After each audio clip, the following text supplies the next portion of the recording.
Some things you wouldn't mind being stuck with, like a huge inheritance. But a phone that has to be plugged in just right so it charges is not one of those things. Switch to Verizon and we'll pay off your old phone up to $800 via prepaid MasterCard for a new one on us. Just trade in any phone from our top brands with select unlimited plans. $829.99 purchase with new smartphone line on select unlimited plans. Minimum $90 per month with auto pay plus taxes and fees for 36 months required. Less $830 trade-in/promo credit applied over 36 months. Trade-in terms apply. Payoff phone requires smartphone purchase and port-in with new smartphone line on select plan. Must provide most recent bill showing payoff amount of eligible phone. Additional terms apply.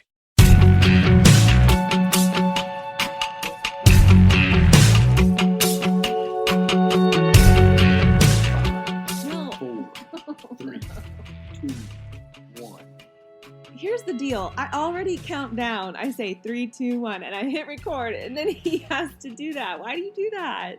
Intro. Oh, geez. Welcome to Mama Mystery. I have Austin with me here again. Damn, Kelly. Back at it again with a sick podcast. That's the second time I've had to do that intro. We had a and you decided to stick with it. Yeah, I did. We got a minute into things. Kelly was trying to read something. A little bit of a stuttering issue going on this evening. And we're back. I'm having issues. I'm short-circuiting is my issue. Look great. Okay, so, thank you. I have a face for radio. I have a face for podcasting. That's a joke. Oh my God. I really hope people can't hear your booger whistle.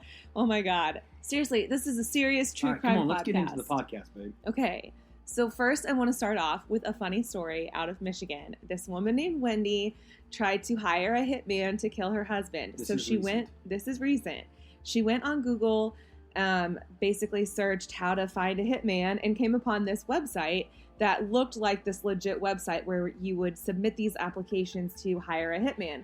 So she fills it out, and the guy who owns the site turned her application into the police. No. They created this operation where she had an actual meetup time with this person that she allegedly found through the site, and they caught her. And you know what's crazy? The guy who owns the site has turned in over 1,500 people because over 1,500 people are dumb enough to submit their application. Please go kill this guy. And the site, guys, what is? Do you know the domain name? I don't know the domain. It's look up "hire a hitman." Yeah, it looks like a complete parody. Yes. Yet people are going on there and really submitting their applications. These are the same people who see a Twitter post from a local police station saying hey, there's been some contaminated meth, bring it into the station and we'll test it for you to see if it's good or not. And then people show up and do it. It's people like that. These are the same idiots that share things on Facebook that says, if you don't share this by 7 p.m. tonight, your mom's gonna die. Let's go ahead and continue. My God, that was terrible. Oh my God, but people do. You just took a left turn with it, though. I know, but this is a morbid podcast. So it's not a Mormon podcast. I said morbid. You said Mormon. I said morbid. Anyway. I think they can hear it. I really hope that whoever's listening can't hear Austin's booger whistles. Guys, it's cool enough right now that I can see my breath. We're outside. If you hear cicadas, deal with it. And I would be surprised because it's so cold, but I don't know. It's pretty chilly outside, but... So who's our victim tonight, and who's our victim and who's our murderer? Well, here's the deal. We don't have a murderer. There's no court case. There's no conviction. This is just a mystery. Just a mama's mystery. Yeah, this is a mystery when of a mom. When this podcast happens, I prefer to know nothing about it, just like you guys. So I don't go into this scripting some shit about how I'm surprised. I'm actually surprised. Yeah, he really has no idea about it. And some of you might know about this case, but I don't feel like it's gotten as much attention as it deserves. So this is the case of Tamla Horsford. You ready? Let's do it. Tamla Horsford was born in 1978 in St. Vincent in the Caribbean islands, but moved to the Bronx in 1989 when she was 11 years old. She met her husband, Leander Horsford, in Florida, who had a daughter from a previous relationship, and then they got married and went on to have 5 sons together. At the time of this incident, her youngest son was only 4 years old.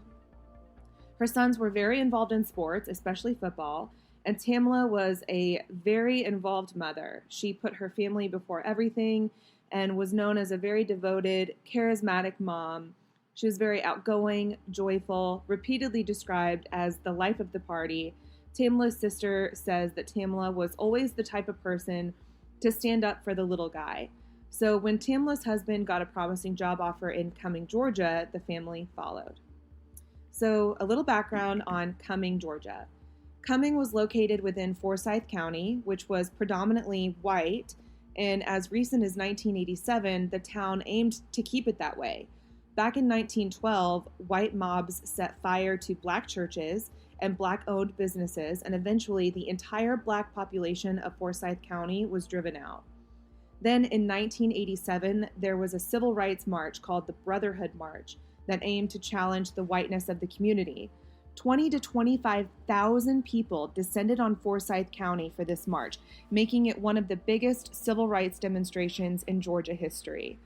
This march gained national attention and even drew Oprah Winfrey to the town for a roundtable discussion. Since this march, the population has become very little more diverse, but according to the U.S. Census, I looked this up today, as of April of last year, almost 78% of the population is white, and less than 5% of the population here is black. So this is like true dirtbag South, like where you think like big racist South, like this is that. I don't know that you would consider it like dirtbag, like, you know, I get what you're saying. Like I picture the dudes that would chase that guy down in the truck. Yeah, I don't think it's necessarily like that. I think actually a lot of these people are like well-to-do families. And just from looking at the house on Google, when I searched the house, it's actually listed for sale right now. But it's a very nice home.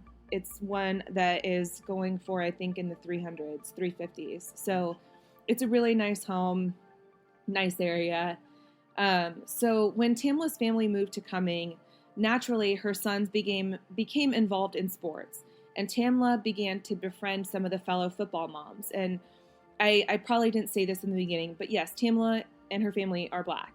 So she's from the Caribbean and moved here when she was 11. So anyway, I feel like I need to make that clear. One of the football moms was Jean Myers. And on the night of November 3rd, 2018, Jean was having friends over to celebrate her birthday and watch the LSU versus Alabama game. It was supposed to be a girls-only adult sleepover, but 3 men were also in the house, though they secluded themselves to a different area of the house. One of these men was Jose Barrera, which is Jean's significantly younger boyfriend. One husband only dropped his wife off and left, but for whatever reason became a part of this group that they dubbed themselves as the Forsyth 12. So these 12 individuals were all considered witnesses in the inevitable incident that occurred this night. So on the night of the party, guests were expected to arrive anytime after 4 p.m., with the kickoff of the game being at 8 p.m. Tamla didn't arrive until after or around 8:30 because she was busy preparing dinner and a breakfast casserole for the next morning for her family. She wanted to make sure her boys were all fed that night and the next morning because she planned on spending the night there. So this just goes to show you what kind of mother she was, making sure all of her boys were taken care of before she left. When she arrived at the party, she changed into some white onesie pajamas with little black paw prints all over them. And she intended to be one of the 8 women spending the night. While the women drank, Horsford enjoyed some top-shelf tequila that she brought herself from Mexico. Being the only habitual smoker at the party, she would occasionally step outside on the balcony to smoke. They had just a normal deck. It was maybe twice the size of ours, so I don't know how many square foot that would be, but it's just like a normal deck, and there are stairs that go downstairs to the back patio. She also smoked marijuana that night, but Jean, her name looks like it's spelled Jean. Mm-hmm. It's Jeanne, but she pronounces it Jean because she's bougie. Yeah. Like Jeannie. Great. Yeah.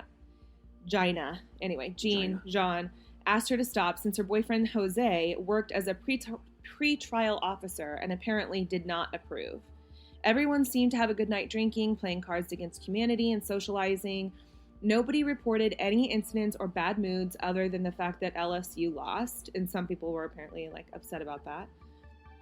The guests who did not intend on spending the night left around 11:30, while the others went to bed over the following few hours. So, according to police interviews, Tamla stayed awake after Jean and Jose went to bed around 1:30. Is Jose a chick too? No, Jose is a man's name. Yeah, it's Jean's boyfriend. So this is a man and woman sleepover Jean. as adults. So there were 8 women staying, Okay. and then there were 2 men that were hanging out there. One of them was Jose, and then the third man was just a man it was just a husband who dropped his wife off, but still was included as the Forsyth And 12. how old is she? 45. She was celebrating her 45th Is birthday. it kind of strange to like all Yes. stay in the night? Like let's have a big sleepover. Let's have a big I town do orgy. think it is. And maybe that's just me. Like, like I'm in this bunko group with all these women and wives and mothers, You guys but don't sleep we don't over. sleep over. No, That's weird we as leave. hell. We leave at the end of the night. So it's already kind of weird. It's kind of weird. And, And you're all getting stoned and drunk. maybe it's just extra. Maybe I'm just, cynical. I don't know. But it does seem a little weird to have like this sleepover. But whatever. I mean, Whatever. To each their own. Yeah. If you're having sleepovers and you're 45, fuck yeah. Whatever. Sure. So the last person to see Tamla that night was Bridget Fuller, who was picked up by her husband at 1:47. In Bridget's She had statement, a nightmare and decided to leave. no, she just was one that was going to leave. Will you come get me? Can you just come get me? My lips hurt real bad. Oh my gosh. No, Napoleon. No, Bridget. Okay, so she was picked up by her I husband. know that the nurse has like 5 sticks in her drawer. All right, go ahead. Oh my sorry. God. So Bridget Fuller was picked up by her husband at 1:47 in the morning. And also, One more interruption here. Sorry. Ugh. The other night, Kennedy had 6 bad dreams. You asked in the morning how you slept. Kenny, how'd you sleep, sweetie? She said, I had 6 bad dreams. she counted them. How did you And have she 6? said, I was afraid they were all going to come true. Oh my All gosh. 6. Okay, so back to the story. Oh so my this gosh, we're chick getting got so picked up at sidetracked. 1:40 a.m. 1:47 a.m., which, by the way, this was daylight savings. Like, the time changed, so they lost an hour. So even though... As if it's not enough of a curveball. Here's Right. another So, one. I mean, that's just makes it a little more confusing. But it just, I feel like it's worth pointing out because in the story, Jean and Jose go to bed around 1:30. Some people are leaving around 11:30.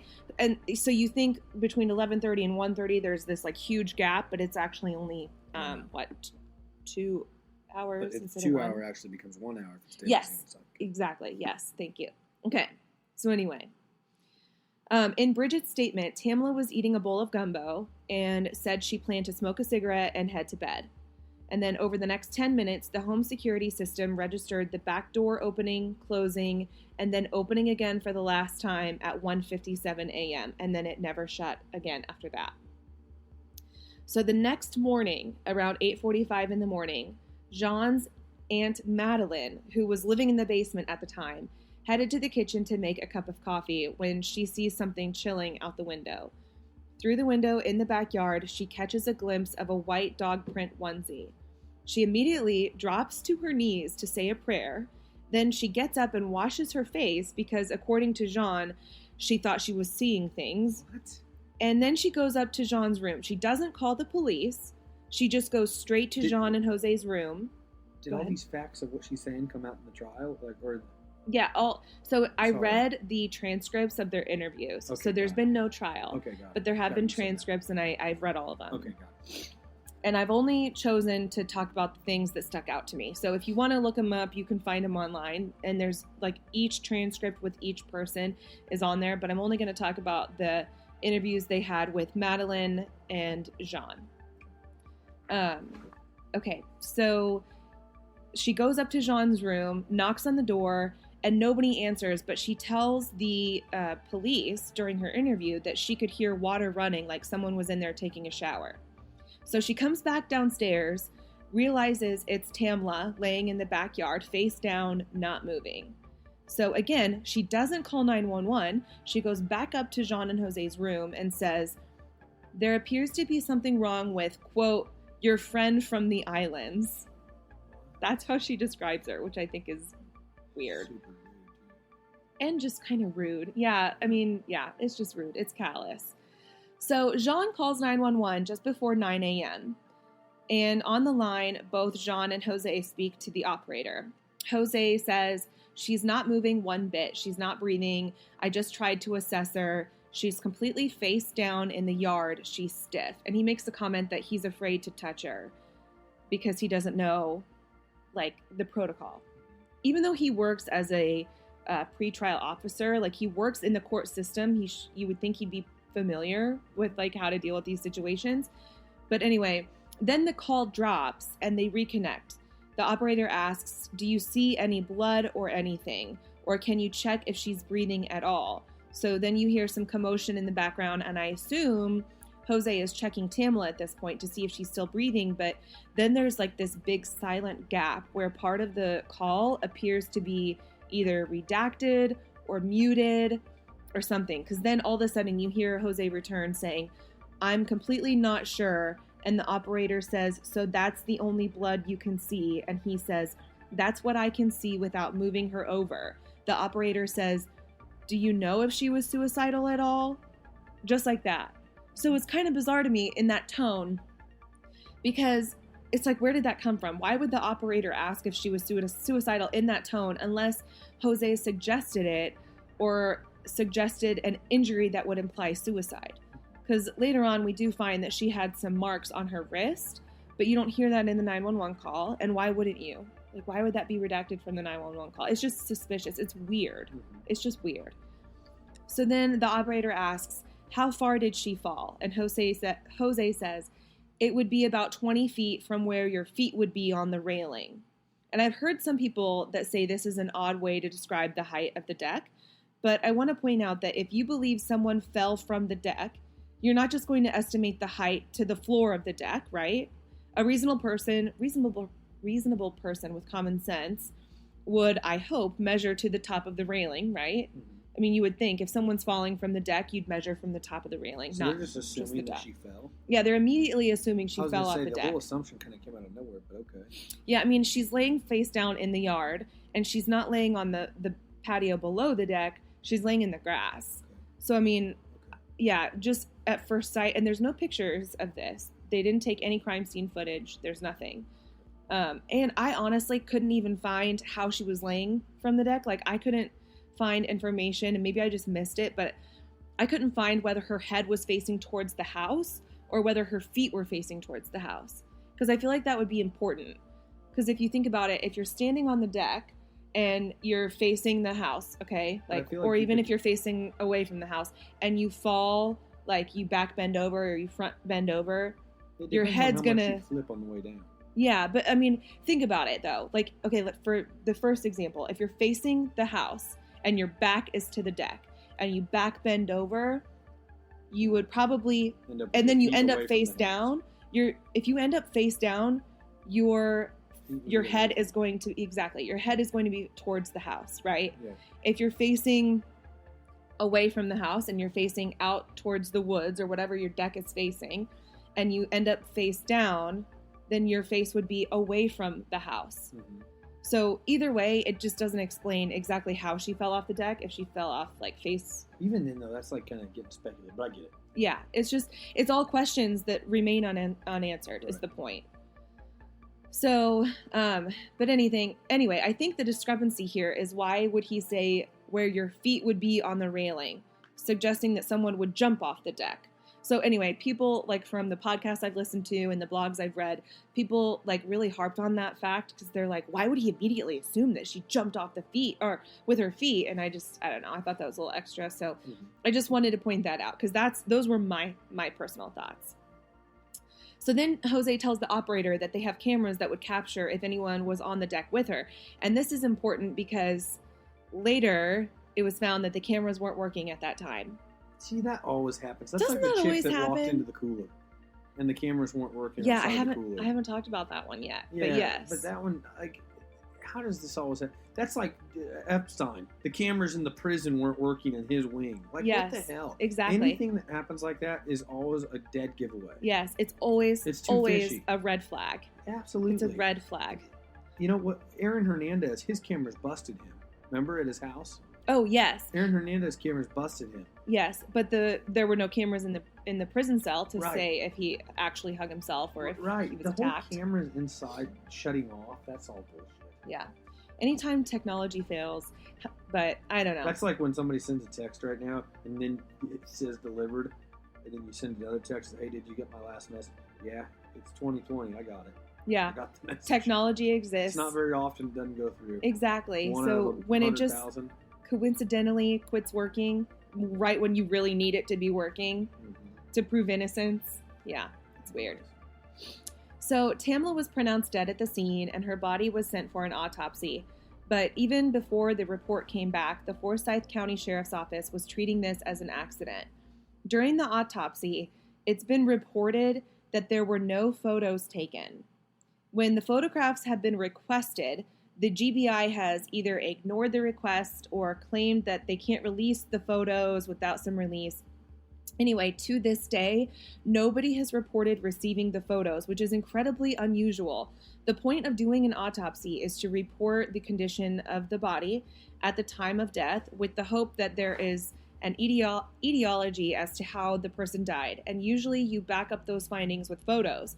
So it's incredibly odd and remarkable that there are no photos to accompany this autopsy. And I know you don't really have much of like a background or interest in true crime other than when I'm talking to you about it, but No, it makes sense. anyone else who's listening and hears an autopsy was done with no photos, it's like, I know enough to what? know from listening to you in the past that's weird. Yeah, super weird.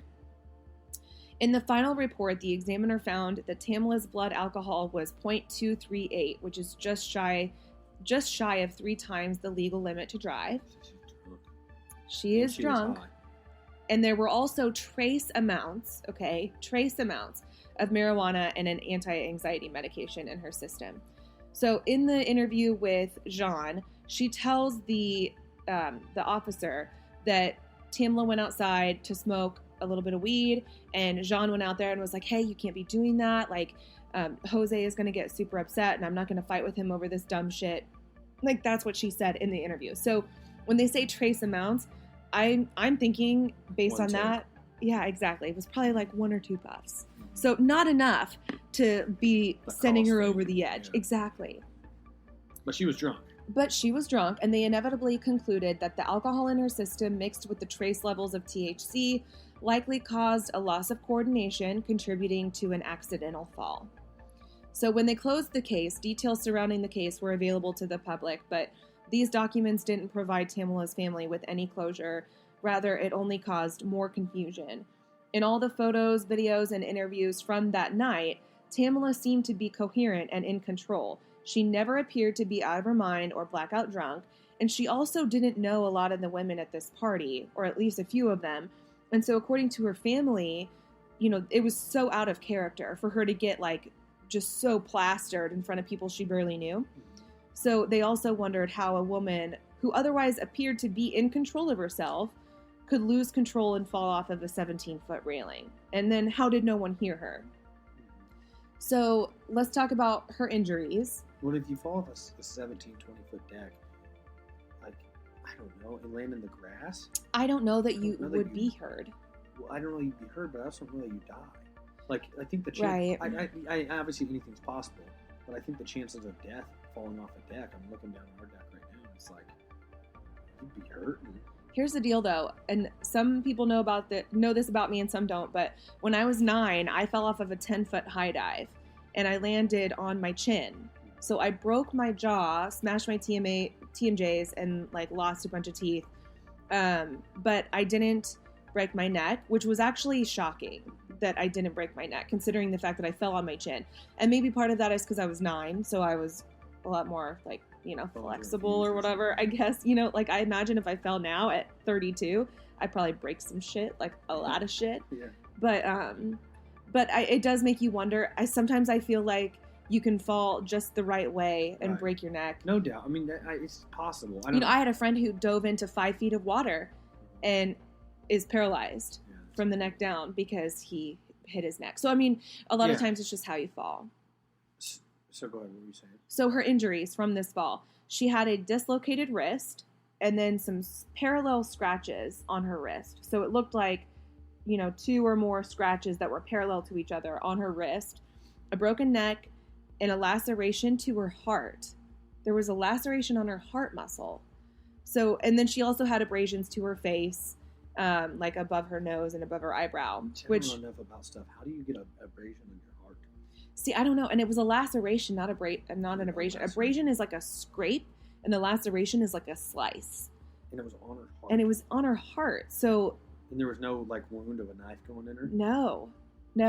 So that, like, I mean, I'm not a doctor. I'm not even a nurse. But I try to, think of the most logical explanation. I'm a dropout. I couldn't tell you what the hell is going on with that deal. Oh my God, Austin. That's crazy. Like maybe something inside her, just like a rib sliced her heart or something. I mean, maybe it was just the trauma of landing. I literally have no idea. Like, I usually can try to think of ways to explain things. I've watched a lot of shows, but that's like the extent of my education when it comes to like true crime. I've never heard of someone having a laceration on their heart with no other, markings on their chest. Like if you think you could puncture a lung with a rib, like maybe it's just something that happened from a fall. Yeah, but there was no broken ribs. No, I'm just like hypothetically throwing shit out there. Yeah. I don't know. It's very bizarre. Unfortunately, the scene was not preserved. Evidence was never tested. And when they interviewed witnesses, they did it in the comfort of the Myers home. So John Myers' home on November 9th. It was a very casual interview process with people filtering in and out of the home, often interrupting the interviews. So one of the first interviews they did was with Aunt Madeline, which was the first person to find Tamla. And at one point during the interview, Jean comes in while they're interviewing her and jokingly says, "I'm going to start charging y'all rent." And the officer responds, "Get out of my head," which I don't even know what that would mean. And then Jean says, "Look, I just went and got y'all gift cards. Then I was told I shouldn't because it would look bad if I give you something before the case is closed." And it's very typical because I figure all the cops love Dunkin' Donuts, right? Then she says, "Now, do you need me or can I go upstairs and get ready for this funeral?" Wait, this was all recorded? This is all recorded and it's in the transcripts of Madeline's interview.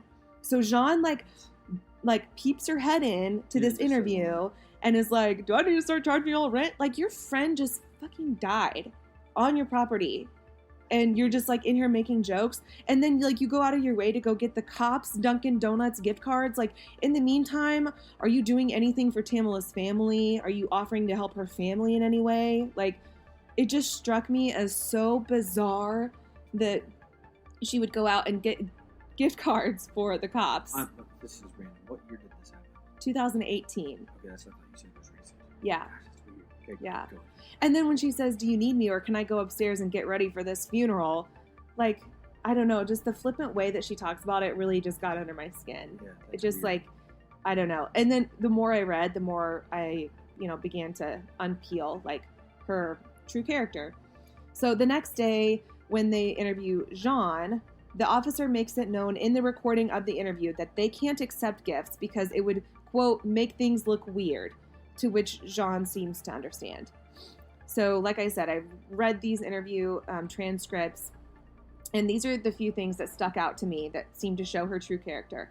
So, while talking about her friend that has just died, she starts off the interview by recalling the beginning of the party. The officer asks a simple question, saying, quote, "How'd the night go? Pretty much everybody happy?" And then Jean interrupts the officer saying, "Tam got here at 8:30. She brought a bottle of tequila as my gift and said it was tequila from Mexico. And I said, 'Thank you, but I don't drink tequila.' And she said, 'No, you don't understand. It's good.' And she opened it and I smelled it and I threw up in my mouth and said no.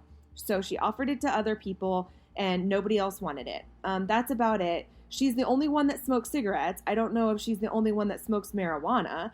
I know I do not smoke marijuana, but she would go out there on the deck and smoke.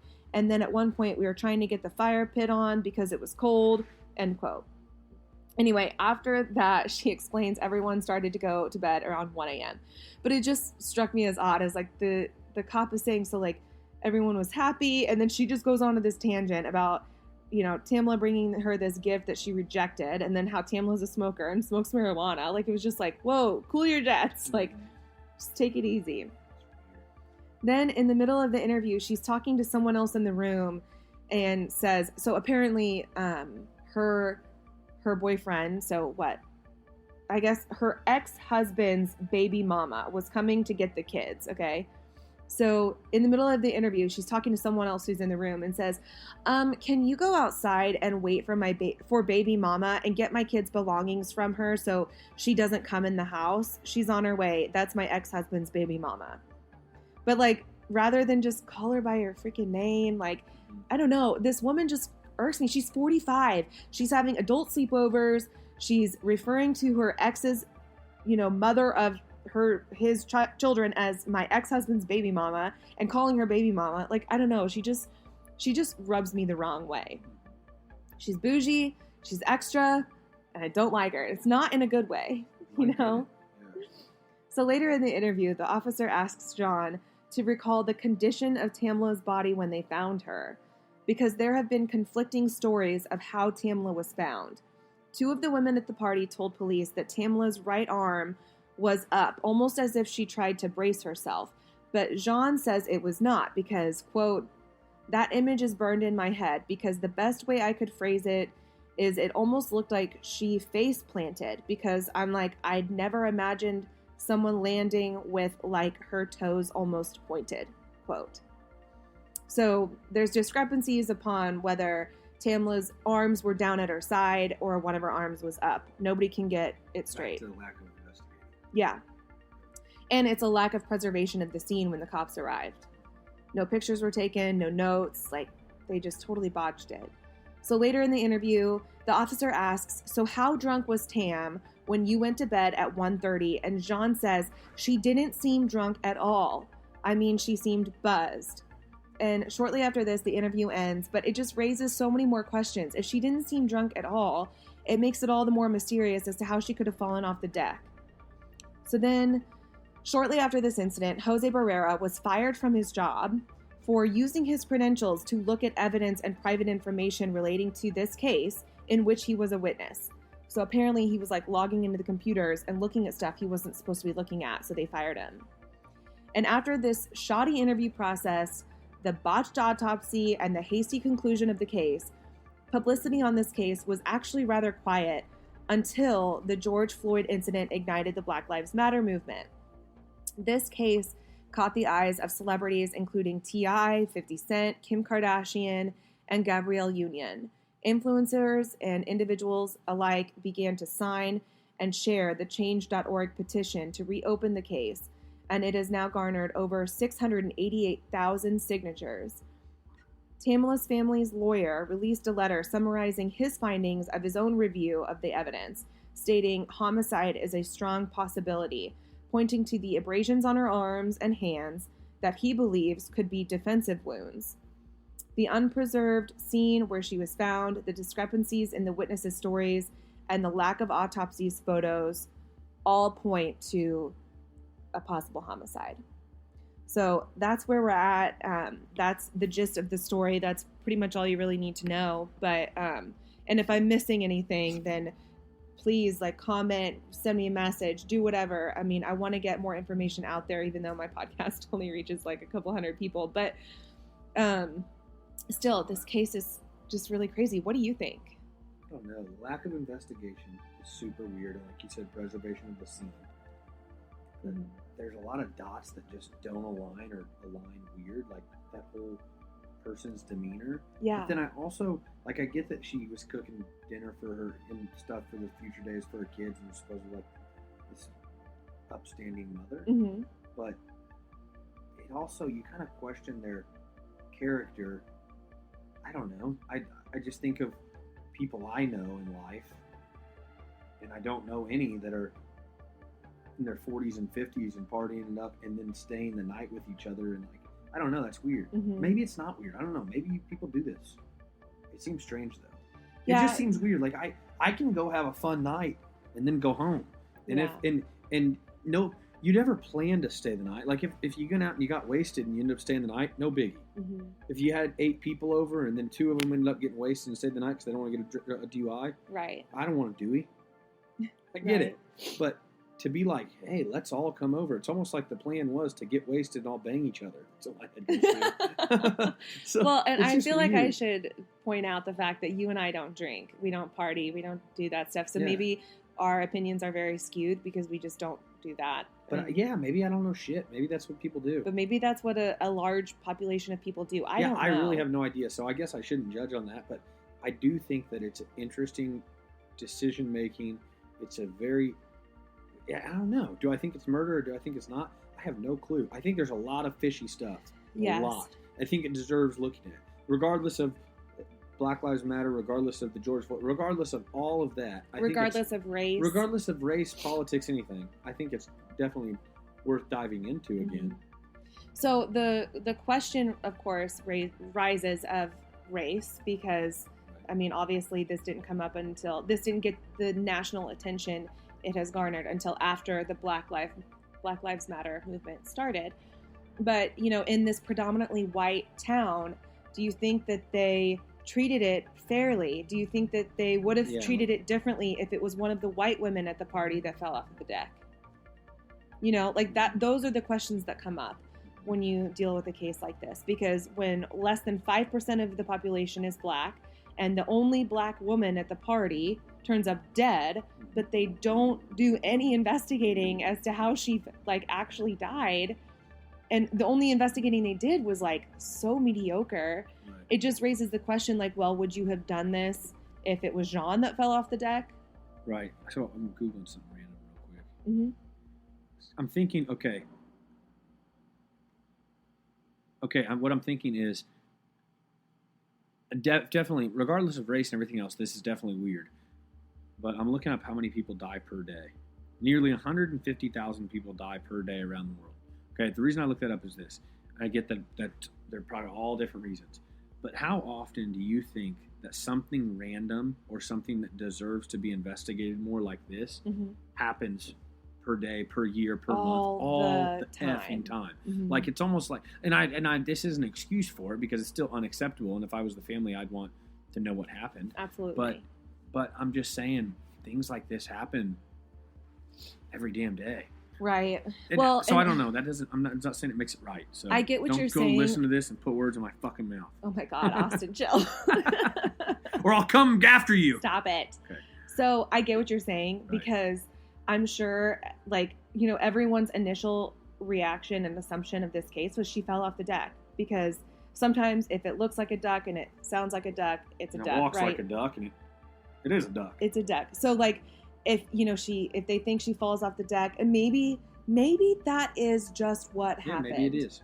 And you have to, but you have to account for the fact that that's a very real possibility. So when police show up and they find this woman off the side of the deck and all these people are so confused as to how it happened and nobody knows what happened, nobody has any answers, their assumption is, well, it is what it is. Maybe their first judgment of the people at the house and at the party was nobody seems to be capable of this. This doesn't seem suspicious.